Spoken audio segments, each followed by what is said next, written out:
अस्सलाम वालेकुम स्टूडेंट्स, आज हम अपना सेकेंड ईयर की जो फेडरल बुक की न्यू बुक आई है उसका यूनिट नंबर 1 का लेक्चर आज हम स्टार्ट करते हैं। फंक्शंस एंड ग्राफ्स से रिलेटेड है। तो सबसे पहले इससे बहुत सारी चीज़ें एसएलओ बेस को मद्देनजर रखते हुए हमें डिस्कस करनी पड़ेगी। एक इसमें आपके पास फंक्शन है और दूसरा ग्राफ्स है। तो फंक्शन आपको पता है कि मैथ के अलावा हर जो है वो सब्जेक्ट उसमें इसका यूजेस हो सकता है, फंक्शन का और ग्राफ का। तो हम सबसे पहले फंक्शंस को डिस्कस करते हैं कि फंक्शन क्या चीज़ है। ये डेली लाइफ में बोला जाने वाला एक बड़ा नॉर्मल सा वर्ड है, बट मैथमेटिकली इसकी बड़ी स्ट्रॉन्ग जो है वो इंफॉर्मेशन है। सबसे पहले तो हम फंक्शन के बारे में बात करेंगे कि फंक्शन क्या होता है।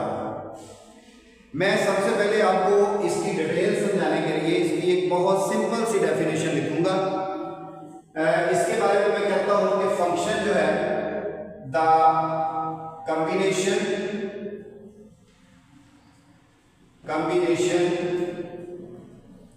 ऑफ टू वेरिएबल्स और वो वेरिएबल कौन से होंगे? Independent and dependent.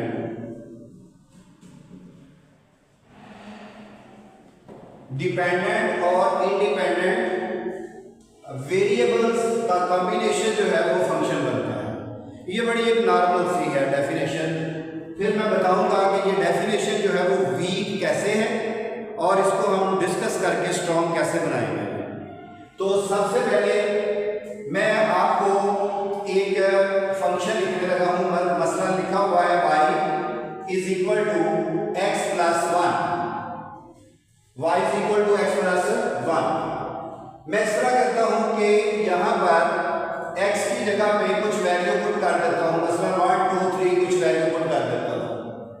तो अगर मैं 1 पुट करता हूं तो x की जगह पे 1 पुट करने से y का आंसर 2 आ जाएगा। फिर मैं x की जगह पे 2 पुट करता हूं तो इसका आंसर 3 आ जाएगा। फिर मैं y की जगह पे 3 पुट करता हूं तो इसका आंसर 4 आ जाएगा। अब यहां से हमारे इसका इंट्रोडक्शन इसका शुरू होता है। आप मुझे बताएं सिर्फ कि इसमें हमने अपनी मर्जी से कौन सी वैल्यू पुट की है। अपनी मर्जी से वो x की वैल्यू पुट की है, ठीक है ना। आप x की वैल्यू चेंज करते तो ऑटोमेटिकली y ने भी चेंज हो जाना था। आप x की वैल्यू फिर चेंज करते फिर y ने चेंज हो जाना था। ये मेरा प्रोसेस करने का मकसद ये था कि यहां से हमें पता चल जाए कि ये x जो है, अब आपको पता चल गया कि आपने अपनी मर्जी से लिया है तो ये इंडिपेंडेंट वेरिएबल है। x कौन सा है? डिपेंडेंट नहीं है बल्कि इंडिपेंडेंट है। इंडिपेंडेंट वेरिएबल तो y फिर क्या होगा बेटा? डिपेंडेंट वेरिएबल होगा। डिपेंडेंट वेरिएबल समझ आ गई? डिपेंडेंट और इंडिपेंडेंट को समझना बड़ा जरूरी है क्योंकि हमारा फंक्शन सारा इसी पे ही लाई करता है।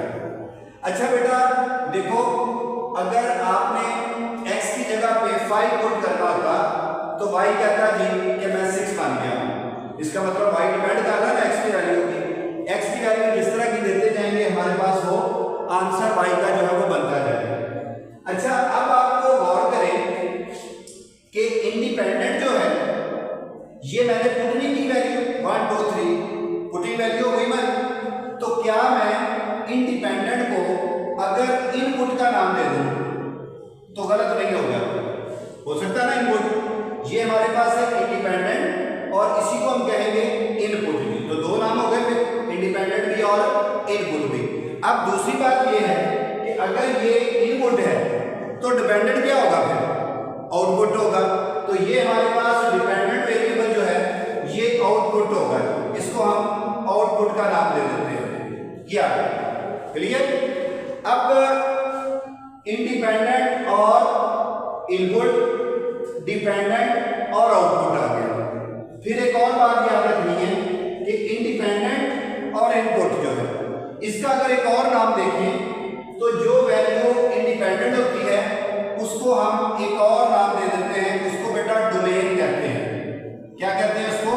डोमेन। ये हम अलग पढ़ेंगे कि डोमेन क्या चीज है, बट अभी हमें पता चल गया कि इंडिपेंडेंट, इनपुट और डोमेन एक ही चीज है। अगर बेटा ये डोमेन है, इनपुट और इंडिपेंडेंट, तो फिर मुझे बताओ आपका आउटपुट क्या होगा बेटा? रेंज होगा डेफिनेटली। तो ये रेंज आ गया, रेंज। समझ गए? पहले मैंने आपको एक डेफिनेशन लिख के दी और फिर मैंने मैथमेटिकल एक कॉम्बिनेशन लिखा जो कि दो वेरिएबल पे डिपेंड कर रहा था, उसमें x और y दो वेरिएबल थे। फिर मैंने आपको मैथमेटिकली प्रूव कर दिया कि इसमें से इंडिपेंडेंट कौन सा है और डिपेंडेंट कौन सा है, और फिर मैंने उनके अगर नाम भी आपको मेंशन कर दिए कि ये इंडिपेंडेंट है तो इसको इनपुट और डोमेन भी कह सकते हैं, और अगर हमारे पास ये डिपेंडेंट है, ये आउटपुट है, और ये क्या होगा फिर? रेंज। इस फंक्शन को समझाने के लिए मैं इस तरह करता हूं, एक जूसर मशीन लेता हूं ताकि सही कंसेप्ट जो है, ये देखें बेटा, अगर मैं सपोज कर दूं कि ये एक जूसर मशीन है,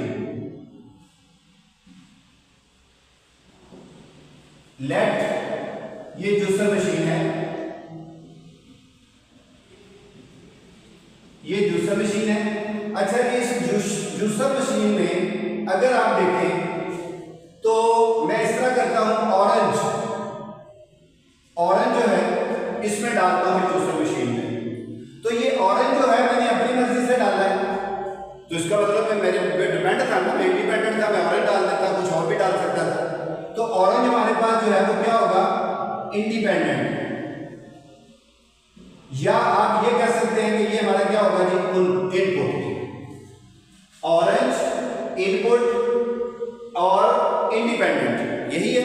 अच्छा, अगर ये हमारे पास ऑरेंज है, डेफिनेटली आपने इसको इसमें डाला है, जूसर मशीन है, यहां पर प्रोसेस होगा, तो प्रोसेस होने के बाद यहां से जो मिलेगा हमें वो जूस ही मिलेगा ना। तो ये जूस क्या होगा हमारा? ये जूस होगा बेटा आउटपुट। जूस क्या होगा? आउटपुट होगी जी बात। तो अगर ये इंडिपेंडेंट है तो फिर ये आउटपुट जो है वो क्या होगी? डिपेंडेंट। समझ गए? और अगर ये इनपुट है तो फिर इसका मतलब है ये डोमेन है हमारी, और अगर ये डिपेंडेंट है तो ये क्या है बेटा? रेंज है हमारी। ठीक है, मैं आपको इसके सही कंसेप्ट की तरफ ले जाने लगा हूं कि पहले मैंने इसमें एक ऑरेंज डाला, उसका एक क्लास आधा क्लास जितना भी बना वो हमारी आउटपुट निकल आएगी। ठीक है, अब बेटा मुझे ये बताएं, एक मैं और बात करने लगा हूं, ये है y x+1, ये मैंने कह दिया फंक्शन है और इस डेफिनेशन को फॉलो किया। अब मैं अगर इधर कहता कि y = x+1 का अंडर रूट, ये भी तो दो वेरिएबल है, इसमें भी देखा जाए तो x की जगह पे मैं पुट करता हूं 1 2 3, तो y = 1 + 1 √2, ये आंसर आ गया। इसमें पुट करता हूं 2 + 1 √3, ये आंसर आ गया, और इसमें मैं पुट करता हूं 3 + 1, तो √+ -2 आ गया। बात समझ आ गई? देखो बेटा, आपने इनपुट जिसमें दे दिए और आउटपुट आते जा रहे हैं। अब एक चीज पे गौर करना है, डेफिनेशन जो है ये बड़ी वीक डेफिनेशन है, इसको मैं स्ट्रॉन्ग करने के लिए ये सारी एग्जांपल्स लेने लगा हूं। आपने नोट किया कि ये हमारे पास x जो है वो एक सिंगल इनपुट है, सिंगल इनपुट है। दोबारा ऑरेंज क्या है बेटा? ये भी सिंगल नहीं, सिंगल इनपुट है, और इसकी जो जूस आया है आउटपुट, ये भी एक सिंगल आउटपुट है। ठीक हो गया? अब अगर आप देखें, मैं इसको कहता हूं कि ये इंडिपेंडेंट वेरिएबल है और y क्या है? Dependent variable. तो यही काफी नहीं है कि एक इंडिपेंडेंट और एक डिपेंडेंट हो, फंक्शन के लिए यही काफी नहीं है। अभी देखिए, मैं इसको कहता हूं कि ये फंक्शन नहीं है, ये वाला फंक्शन था, ये क्या है बेटा? फंक्शन है, लेकिन मैं इसको कहने लगा हूं कि ये not a function, not a function. अब देखिए, चीज तो बिल्कुल उस जैसी थी, x और y वेरिएबल ही थे, तो ये नॉट अ फंक्शन कैसे हुआ? आप गौर करें कि हमारे पास ये सिंगल इनपुट आ रही है, तो ये जो आंसर आ रहे हैं ये सारे के सारे ये बेटा डबल आउटपुट है, डबल आउटपुट। समझ गए ना कैसे डबल पुट है? डबल पुट है, एक आउटपुट है, एक प्लस का एक माइनस का। तो बेटा ये फंक्शन की एक बड़ी खूबी होती है कि आपका इनपुट जो है वो जितने मर्जी हो, आपका आउटपुट जो है वो सिंगल रहना चाहिए। कैसे? इधर देखिए, यही थी जूसर मशीन। इस जूसर मशीन में आपने बेटा इनपुट जो डाली थी वो क्या थी? इसमें इनपुट थी आपकी ऑरेंज की, ठीक है, ये सिंगल इनपुट थी। मैं इस तरह करने लगा हूं, इसमें ऐड करने लगा हूं जी एप्पल, एप्पल भी कर दिया। अब मेरी इनपुट क्या हो गई? डबल हो गई। आप मुझे बताएं कि ऑरेंज का जूस प्रोसेस हुआ तो इधर जो आएगी आपके पास वो है जी इसकी आउटपुट, और वो आपको पता है जूस ही होगा, ठीक है ना, वो कोई अलग अलग चीज तो नहीं होगी, वो जूस होगा। आपने नोट किया कि एक से ज्यादा इनपुट हो सकती है, बट आउटपुट जो है वो हमारी सिंगल होनी चाहिए। तो इसमें क्या हुआ कि सिंगल इनपुट थी, जब आउटपुट ली तो वो डबल आ गई। इसका मतलब है कि इंडिपेंडेंट और डिपेंडेंट तो थे, यही कहा ना हमने, टू वेरिएबल इंडिपेंडेंट और डिपेंडेंट है। तो दो वेरिएबल इंडिपेंडेंट और डिपेंडेंट तो हैं, बट बेटा हमने इसको फंक्शन नहीं मानना। समझ गया ना? क्योंकि उसके लिए एक और कैटेगरी आ गई कि एक से ज्यादा हमारे पास इनपुट हो सकते हैं, बट जो आउटपुट है वो हमारे पास क्या होना चाहिए? सिंगल होना चाहिए। बात समझ आ गई बेटा? तो इसका मतलब है कि ये फंक्शन नहीं होगा। सिर्फ इस डेफिनेशन पे नहीं रहना। इस डेफिनेशन की दो बातें तो बहुत अच्छी है, डिपेंडेंट और इंडिपेंडेंट, लेकिन हम अपनी इसी डेफिनेशन को स्ट्रॉन्ग करने के लिए इसको क्रॉस करेंगे पहले। तो आपने देखा कि ये हमारे पास ऑरेंज है, एप्पल है, इसमें आप बनाना भी डाल दें तब भी आपके पास एक गिलास में इकट्ठा जूस ही नहीं बनना है। तो वो सिंगल आउटपुट का होना बहुत जरूरी है। बात क्लियर हो गई? अब आपने इससे आगे चलना है अपनी इस डेफिनेशन को स्ट्रॉन्ग करने के लिए। इसको पहले आप नोट करें अपनी कॉपी से।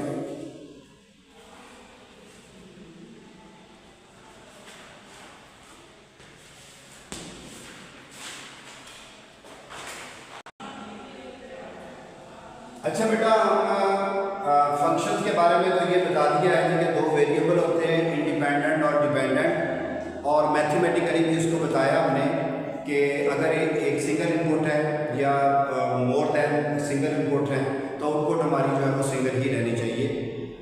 एक हम मैथमेटिकली इक्वेशंस के साथ हमने इसको प्रूव किया। ये कंसेप्ट ऑफ फंक्शन, इसकी बात अगर करें, क्योंकि हर सब्जेक्ट में फंक्शंस के बारे में डिस्कस होती है, तो कंसेप्ट ऑफ जो फंक्शन है ये किसने दिया था हमें? कंसेप्ट का मतलब यही होता है ना कि अगर तीन पर लगे हुए हैं और वो घूमता है तो उसका नाम पंखा है, ठीक है ना।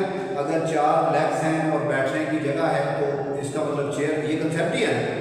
तो इसको अगर फंक्शन कहते हैं तो ये कंसेप्ट किसने दिया था? आपने याद रखना है, German mathematician, German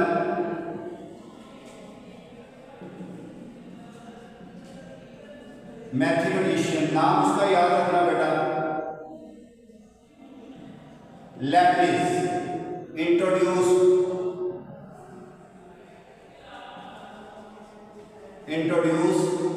concept of function, concept of function. बात समझ गए ना? तो मैं आपको एक कंसेप्ट दे दिया है कि तीन पार घूमने वाली चीज बिजली से, सेल से वो चलती है, तो इस ऐसी चीज को जो है वो हम पंखा कह सकते हैं, फैन कहते हैं। ये मैंने आपको एक इमेजिनेशन में कंसेप्ट दिया। तो अब आप फिर उसको बनाएंगे, डेफिनेटली आपको पता चल गया कि उसके तीन पार होंगे, ठीक है ना। फिर आप उसको एक हार्ड फॉर्म में कन्वर्ट करेंगे, यानी आप उसको, जब आपको ये पता चल गया है कि कंसेप्ट ऑफ फंक्शन जो है वो जर्मन मैथमेटिशियन ने इंट्रोड्यूस करवाया था, उसका नाम लैप्लेस था, तो इसकी नोटेशन जो है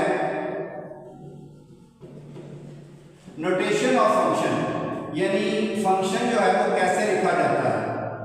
ये देखो बेटा, f ऑफ x या g ऑफ t या f ऑफ y, इस तरह से नोटेशन है फंक्शन की। इसको पढ़ने का तरीका क्या है, देखिए जरा, रीड एज, इसको कैसे पढ़ते हैं। इसमें आप लिखेंगे कि ये है वैल्यू ऑफ f की वैल्यू है एट इस पे है बेटा x पे, और इसको अगर पढ़ेंगे तो क्या करेंगे, इसको वैल्यू ऑफ g एट किस पे है, t पे, value of g at t पे, value of g at t। Read करने का मेथड आ गया। अब इसमें अगर देखा जाए तो वैल्यू ऑफ y है, वैल्यू ऑफ f है किस पे बेटा, एट t पे। तो इसमें आपको ना ये जरूर देखना पड़ेगा कि भाई अगर ये हमारे पास value of g at t है तो इसमें डिपेंडेंट और इंडिपेंडेंट कौन सा हो। तो आप ये कहेंगे कि ये जो x है ये इंडिपेंडेंट होगा, इंडिपेंडेंट, तो ऑटोमेटिकली y की वैल्यू f की वैल्यू आती जाएगी, तो वैल्यू जो है वो डिपेंडेंट वेरिएबल होगा। इसका डिपेंडेंट और इंडिपेंडेंट आपने जरूर सीख लेना है, समझ गया ना। इसमें बताओ भाई डिपेंडेंट कौन सा है, f डिपेंडेंट है और y क्या है, इंडिपेंडेंट है। बात समझ गए। कंसेप्ट किसने दिया था, जर्मन मैथमेटिशियन ने। और नोटेशन जो है वो हमारे पास ये है f of x, g of x, और ये किसने इंट्रोड्यूस करवाई थी, ये वाली इंट्रोड्यूस करवाई थी, इंट्रोड्यूस्ड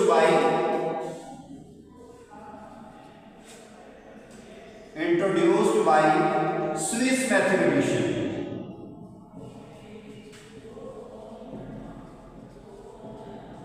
मैथमेटिशियन यूलर उसका नाम था। क्लियर, लिखना ऐसे है, इंट्रोड्यूस इसने करवाई थी। अच्छा, जैसे हमने डेफिनेशन से पिक करने की कोशिश की कि ये फंक्शन होता है, फिर हमने एक मैथमेटिकल इक्वेशन लेकर उसको यूज किया, उससे हमने डिसाइड किया कि क्या ये फंक्शन है या नहीं है। अच्छा बेटा, अब मैं आपको बाय ग्राफ से फंक्शंस बताता हूं। बाय ग्राफ फंक्शन क्या चीज होगी अगर ग्राफिकली देखा जाए। ये देखो बेटा, एक ग्राफ ड्रा किया हुआ है और इस ग्राफ के ऊपर एक लाइन ये ड्रा करती है। फिर एक और ग्राफ मैं ले लेता हूं, इसमें ये हमारे पास एक और ग्राफ, इसमें एक लाइन ड्रा कर दी है, ये ठीक। फिर एक और ग्राफ ले लेते हैं, इसमें एक और ग्राफ हमने ड्रा कर दिया है, वो सपोज इस तरह का हो सकता है, ठीक है ना। अब अगर यहाँ पर मैं x की कोई वैल्यू लेता हूँ, मसलन x = 2 ले लेता हूँ, तो यहाँ पर जब x = 2 होगा तो ऑटोमेटिकली y की वैल्यू बन जाएगी हमारे पास। इसमें से एक लाइन पास होगी, इसका मतलब होगा इस लाइन को इस पॉइंट पे टच कर रही है। अगर आप देखें, अब इसमें अगर देखें कि ये एक x की वैल्यू हमारे पास है जी 3, x की वैल्यू 3 लेते हैं तो ये y की हमारे पास वैल्यू बन जाएगी, तो इसको इस पॉइंट पे टच कर रहे हैं। अगर बेटा इसमें देखें तो फिर फर्ज करें इसमें भी आप x की वैल्यू 3 लेते हैं तो ये y की वैल्यू आएगी, तो यहाँ पर ये 2 पॉइंट पे टच कर रही है। तो ये जो मैं x की वैल्यू इसमें पुट कर रहा हूँ ये मेरा इनपुट था, और इधर जो ये डॉट यहाँ पर ये टच कर रहा है ये मेरा क्या है, आउटपुट है। इसका मतलब है कि सिंगल ही इनपुट था और हमारे पास सिंगल ही आउटपुट है, तो इसका मतलब क्या हुआ कि ये ग्राफ एक फंक्शन का ग्राफ है। समझ गए। इस पे आ जाओ, हमारे पास ये सिंगल है इनपुट, सिंगल इनपुट है और यहाँ पर ये आउटपुट है, तो आउटपुट भी देखा जाए तो बेटा वो क्या है, सिंगल है। तो सिंगल इनपुट सिंगल आउटपुट, तो इसको भी हम क्या कहेंगे, ये फंक्शन होगा जी हमारे पास। क्लियर। अब आज इस पे यहां पर देखा जाए तो सिंगल, ये सिंगल इनपुट है और ये देखा जाए तो ये डबल आउटपुट हो गए, डबल आउटपुट। तो डबल आउटपुट जो है आपको पता कभी नहीं हो सकती, यही पढ़ा ना आपने। तो ये हमारे पास not a function, not a function, ये फंक्शन नहीं होगा। दो और ग्राफ देखेंगे, दो और ग्राफ में ये है कि ये मैंने एक सर्कल का ग्राफ ले लिया है, ये देखो बेटा सर्कल का ग्राफ। तो यहां पर मैं x की वैल्यू ले लेता हूं, फर्ज करें जी 1, तो ये y की वैल्यू आएगी जो कि इस पॉइंट पे भी टच कर रही है, इस पॉइंट पे भी टच कर रही है। तो आपको पता चल गया कि ये भी नॉट फंक्शन, ये फंक्शन नहीं हो सकता क्योंकि दो आउटपुट आ गए। लेकिन इसके मुकाबले में अगर मैं सेमी सर्कल का ग्राफ लूं, ये सेमी सर्कल है, तो बेटा मैं x की वैल्यू 1 ले लेता हूं, तो ये y की वैल्यू आ गई, तो इसको एक पॉइंट पे टच कर रहे हैं तो ये फंक्शन होगा। इसका मतलब है कि सर्कल जो है वो कोई फंक्शन नहीं है, बट सेमी सर्कल जो है वो क्या है, एक फंक्शन है। समझ आ गई इसका कंसेप्ट, इसकी नोटेशन, और ग्राफिकली हमें कैसे पता चल सकता है कि फंक्शन क्या चीज है। नोट करें इसको।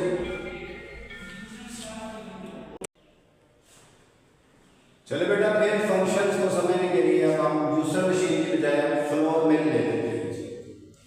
ये एक फ्लोर मिल है, तो इसमें बेटा मैं 10 kg वीट यूज करने लगा हूं, 10 kg वीट यूज करने लगा हूं। जब मैंने 10 kg वीट इसमें डाली तो आप कहेंगे कि सर ये आपका इनपुट है, ऐसे ही है। अगर ये इनपुट है तो उसके बाद जब फ्लोर मिल चलेगी, प्रोसेस होगा, तो आपके पास यहां पर जो आएंगे वो डेफिनेटली वीट के बाद वीट तो नहीं आएगी, आटा ही आएगा ना। तो ये हमारे जो है वो क्या होगी, आउटपुट होगी। अब इस एग्जांपल से मैं आपको बताने लगा हूं एक बात।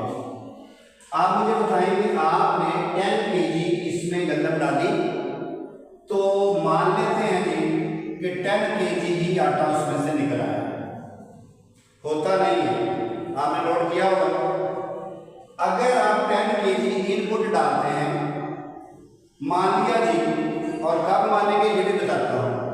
इनपुट जो है वो 10 kg है, 10 kg वीट की, तो इधर आउटपुट जो है वो हमारे पास ये हम कह देते हैं जी कि वो भी 10 kg है फ्लोर। लेकिन होता नहीं ऐसे, बहुत कम होता है, क्योंकि जब आप गंदम इसमें डालेंगे प्रोसेस होगा और आटा बाहर निकल आएगा, वो थोड़ा सा कम होगा।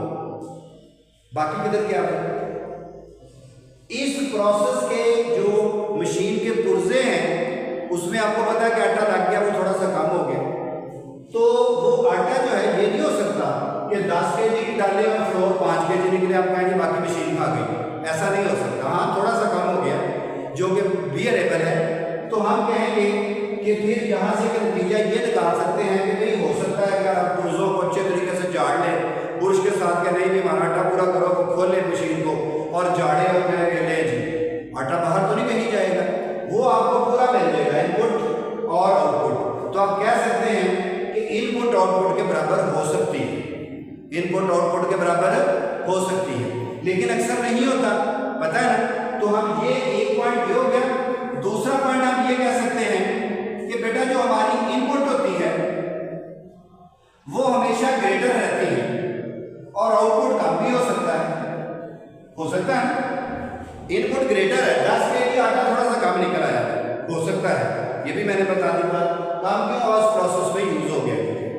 दूसरा रिजल्ट ये हो सकता है, आप मुझे बताओ कि क्या इनपुट ये इनपुट ज्यादा है और आउटपुट कम है, कभी ऐसा हो सकता है कि इनपुट कम हो और आउटपुट ज्यादा हो जाए?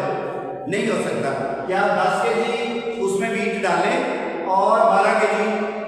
नहीं हो सकता। तो ये याद रखना है कि ये बात आपने कहना है कि कभी नहीं हो सकती, नेवर। ये 3 पॉइंट आपको ऑब्जेक्टिव के मिले हैं यहाँ से कि इनपुट आउटपुट के बराबर हो सकती है, मान लिया जी बिल्कुल हो सकती है, मैथमेटिकली भी हम कर सकते हैं इसको। इनपुट बड़ी होगी और आउटपुट छोटी होगी वैल्यू की, और उसके बाद बेटा इनपुट के बाद आगे हम इसको कह सकते हैं कि ये कभी नहीं हो सकता। ये वाली वैल्यू अगर हम लिखेंगे तो ये रॉन्ग स्टेटमेंट है, हम कह रहे हैं इनपुट थोड़ी है और आउटपुट ज्यादा होगा, ठीक है ना। तो एक मैथमेटिकली फार्मूले के मुताबिक ये पॉसिबल नहीं है, ये एग्जांपल आपके सामने है, हम कहेंगे ये नहीं हो सकता। हम कहेंगे ये नहीं हो सकता। तो ये 3 पॉइंट जो है वो इस फंक्शन से हमें मिल सकते हैं कि जब आप इनपुट देते हैं तो उसका रिजल्ट क्या क्या निकल सकता है, या बराबर हो सकती है या इनपुट ग्रेटर हो सकती है, बट ये लेस नहीं हो सकती। बात समझ आ गई। ये हमारे पास आज के इस फर्स्ट लेक्चर में हमने थोड़ा सा इंट्रोड्यूस करवाया है फंक्शंस को। एक डेफिनेशन लिखी और उस डेफिनेशन का कंसेप्ट किसने दिया था और फंक्शन को कैसे लिखा जाता था, और फिर फंक्शंस को हमने 2 मैथमेटिकली इक्वेशंस के साथ एक को फंक्शंस कहा और फिर प्रूव कर दिया कि दूसरा जो उसी तरह का हमने डिपेंडेंट और इंडिपेंडेंट वैल्यू ली थी वो फंक्शन नहीं थी। और उसके लिए हमने कंसेप्ट क्या लिया था कि एक सिंगल अगर हमारे पास इनपुट है तो आउटपुट भी क्या होनी चाहिए, सिंगल ही होनी चाहिए। लेकिन अगर इनपुट एक से ज्यादा है तो बेटा आपका आउटपुट जो है वो हमेशा सिंगल ही रहना चाहिए। समझ गया ना। चलिए मैं एक और तरीके से आपको बताने लगा हूं कि आप मुझे बताएं कि फर्क करें, ये हमारे पास एक रिलेशन है ए बी सी और इसका रिलेशन इस बी के साथ है, वो है 1 2 और 3। तो बेटा मैं कहता हूं ए इनपुट है तो इसका आउटपुट 1 है, और ये ए इनपुट है तो इसका आउटपुट 2 है, ये बी है इसका आउटपुट जो है वो 3 है। सपोज एक मैंने ये ले लिया, उसके बाद मैं आपको इसकी स्ट्रॉन्ग डेफिनेशन की तरफ ले जाने लगा हूं। अब देखें जरा, ये हमारे पास है 1 2 3 ए बी सी। ये देखो बेटा 1 इसका आउटपुट 1 और ये 2 है इसका भी आउटपुट 1। समझ गया ना। अब बेटा देखो ये हमारे पास 3 है, इसका भी आउटपुट क्या होगा, ये भी होगा। तो ये सिचुएशन जो है, इस सिचुएशन को मैं कहता हूं कि नॉट फंक्शन, ये फंक्शन नहीं है, और इसको मैं कहता हूं ये फंक्शन है। तो जितनी चीजें हमने पीछे पढ़ी हैं उनको देखते हैं। देखो ये हमारे पास है ए एक बेटा है, ए एक सन है, सन उसका बाप 1 सन। तो ये तो बात गलत होगी बेटा, ये नहीं हो सकता। अब हुआ क्या, इनपुट 1 और आउटपुट 2 कैसे हो सकते हैं भाई? ये तो ठीक बात है कि एक इनपुट है और ये भी हो सकता है, इसलिए ये हमारे पास फंक्शन नहीं होगा। इसकी बात करते हैं। ये हमारे पास है जी सन, सन का फादर है जी ए, ये भी एक सन है, वो एक बाप के 2 बेटे हैं, तो वो भी तो यही कहेगा कि मेरा फादर ये है।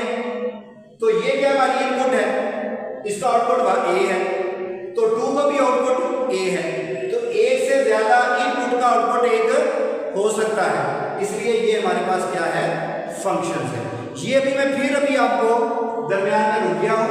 ये चीज जो है वो हमारी final definition of the functions की तरफ ले जाएगी। जब आपको बेटा फंक्शंस का पता चल जाएगा देन हम उसकी डोमेन और रेंज को डिस्कस करेंगे, और लास्ट में हमारे पास इसके इंट्रोडक्शन में ग्राफ आएगा कि हम ग्राफिकली जो है वो फंक्शन को किस तरह यूज करते हैं और ग्राफ किस तरह जो है वो जनरेट होते हैं। आज के लिए बेटा इतना ही, इसको नोट कर लीजिएगा, कोई प्रॉब्लम हो तो मुझसे डिस्कस कीजिएगा। अल्लाह हाफ़िज़।